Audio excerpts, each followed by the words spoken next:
नमस्कार, मैं सैयद अख्तर श्री अरविंदो सोसाइटी की ओर से आपका बहुत बहुत स्वागत व अभिनंदन करता हूं। हम आज शिक्षा में शून्य निवेश नवाचार कार्यक्रम ZIIEI द्वारा संकलित एक रोचक व अभिनव नवाचार के बारे में आपको बताएंगे। हम इनोवेटिव पाठशाला के अंतर्गत NCERT के प्राइमरी सेक्शन के कक्षा 5 की पर्यावरण अध्ययन की पुस्तक आसपास के पाठ 10 बोलती इमारतों के नवाचार अभिनव शिक्षण तकनीक की गतिविधि शब्द सागर का इस वीडियो में क्रियान्वयन करेंगे। हम आशा करते हैं कि आप इस वीडियो को देखने के उपरांत इस नवाचार तकनीक को अपने विद्यालय व कक्षा में अवश्य लागू करेंगे। इस पाठ को ZIIEI के कई नवाचार गतिविधियों से पढ़ाया जा सकता है, परंतु आज हम इसे शब्द सागर से समझेंगे। तो आइए पाठ का सार समझते हैं। प्रस्तुत पाठ बोलती इमारतें गोलकुंडा के कुतुबशाही सुल्तानों द्वारा बनवाए गए ऐतिहासिक किले की बनावट, उसकी सुरक्षा, सुंदरता आदि के वर्णन पर आधारित है। इस नवाचार की नवीनता के अंतर्गत इस नवाचार में छात्र अपने सहपाठियों के साथ मिलकर पाठ का पुनः अध्ययन करते हुए इस गतिविधि का आनंद लेते हैं और अपनी शब्दावली बढ़ाते हैं तथा अभिव्यक्ति की कला और लेखन शैली का भी विकास करते हैं। इस नवाचार के क्रियान्वयन के अंतर्गत इसमें शिक्षक पढ़ाए जा रहे पाठ के पुनः अध्ययन के लिए ऐतिहासिक इमारतें, वाक्य निर्माण को आसपास के वातावरण से जोड़ते हुए अवलोकन, चर्चा और सांकेतिक प्रश्नों के माध्यम से पाठ को दोहराते हैं। इस नवाचार के क्रियान्वयन अवधि के अंतर्गत इसमें 20 मिनट का समय लगता है। पूर्व प्रबंधन के लिए शिक्षक एक छोटा बॉक्स, रंगीन चार्ट पेपर, एक स्केच पेन की व्यवस्था करते हैं तथा कुछ निर्देशों का पालन भी शिक्षकों को करना होता है। जैसे गतिविधि कराने से एक दिन पूर्व ही छात्रों को पाठ से संबंधित नए शब्द, वाक्य, कहानी, कविता, समाचार, मन की बात इत्यादि को पर्ची बनाकर लाने के लिए कहा जाता है।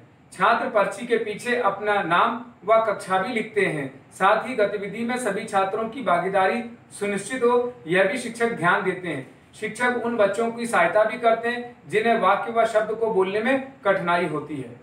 पुनः अध्ययन की प्रक्रिया में पाठ में आए हुए नए शब्दों और वाक्यों की पर्ची बनाकर ऐतिहासिक इमारतें व वाक्य निर्माण का पुनः अध्ययन कराया जाता है। आइए समझते हैं कि इस नवाचार को किस प्रकार से लागू किया जाता है। शिक्षक इस बात का ध्यान रखेंगे कि पाठ को पहले से पढ़ाया गया हो व उसकी निर्माण और व्याख्या भी की जा चुकी हो। गतिविधि से पहले बॉक्स को रंगीन चार्ट पेपर इत्यादि से सजा देते हैं, जिससे कि छात्रों की उत्सुकता इस नवाचार में बनी रहती है। गतिविधि से को आगे बढ़ाने के लिए शिक्षक बताते हैं कि आज हम इस बॉक्स के द्वारा एक खेल खेलेंगे, क्या आप इसके लिए तैयार हैं? तो संभावित उत्तर में बच्चे हाँ कहते हैं। अब शिक्षक छात्र से शब्द सागर लिखवाते हैं बॉक्स पर और बताते हैं कि आज हम जो खेल खेलने जा रहे हैं उसका नाम शब्द सागर है। अब शिक्षक छात्रों को खेल के नियम भी समझाते हैं और शिक्षक छात्रों को पहले से बनाकर लाई गई पर्ची को बॉक्स में डलवाते हैं। अब एक छात्र आगे आता है और बॉक्स से पर्ची निकालता है और बुलंद आवाज में उसे पढ़ता है। आइए इसे उदाहरण से समझते हैं। जैसे छात्र ने पर्ची निकाली और उस पर लाल किला शब्द लिखा है, तो वह बताएगा कि लाल किला के बारे में और बताएगा कि लाल किला दिल्ली में स्थित है। इसी प्रकार दूसरा छात्र आएगा, वह भी पर्ची निकालेगा, उसकी पर्ची पर माना गोलकुंडा लिखा है, तो वह भी पाठ के कॉन्सेप्ट के आधार पर बताएगा कि गोलकुंडा किले के बाहरी दीवार में 87 बुर्ज हैं।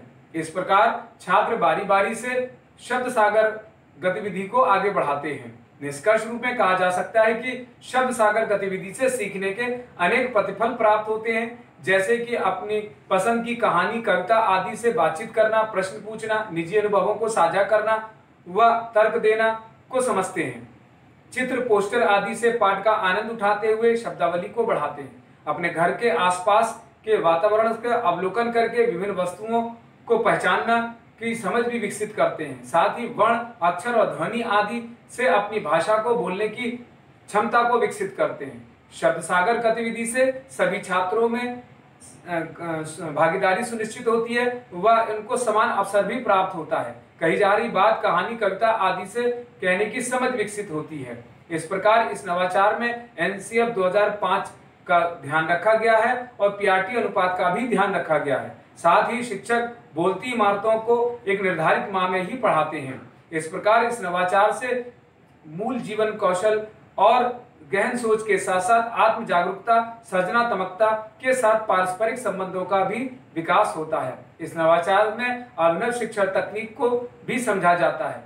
वास्तव में कहा जा सकता है कि ये नवाचार एक अभिनव नवाचार है। ये नवाचार आपको कैसा लगा हमें जरूर बताएं। हम ऐसे कई दिलचस्प नवाचार आपके लिए लाते रहेंगे। आपसे अनुरोध है कि आप हमारा YouTube चैनल सब्सक्राइब जरूर करें। अगर आप इस वीडियो को फेसबुक पर देख रहे हैं तो हमारा फेसबुक पेज लाइक करना ना भूलें। नीचे दिए गए लिंक पर जाकर इनोवेटिव पाठशाला ऐप को भी डाउनलोड कर सकते हैं। इस वीडियो को देखने और लाइक करने के लिए आपका बहुत बहुत धन्यवाद।